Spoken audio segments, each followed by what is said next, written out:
ഇതിലോട്ട് ഇങ്ങനെ കണക്കാക്കി നോക്കുക. ഇതിൻ്റെ തോടങ്ങ് പൊളിച്ചല്ലേ.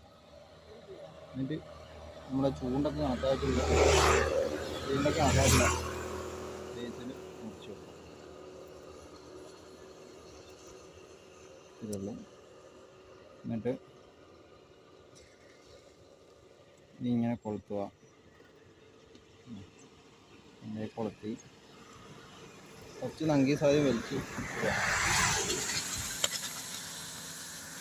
എന്നിട്ട് വേണ്ട നങ്കീസ് വലിച്ചിട്ടിട്ട് ഇത്രയും വേണ്ടി വരും. ഇത്ര ഗ്യാപ്പിലേ കെട്ടണം കേട്ടോ. ഒരു 8-9 സെൻറ്റിമീറ്റർ 10 സെൻറ്റിമീറ്റർ ഉള്ളിൽ കെട്ടല്ലേ, ഉള്ളിൽ കെട്ടുക. എന്നിട്ട് അങ്ങ് കാസ്റ്റ് ചെയ്ത് അങ്ങ് ഇടുക. ബാക്കി നമുക്ക് വഴിയേ നോക്കാം.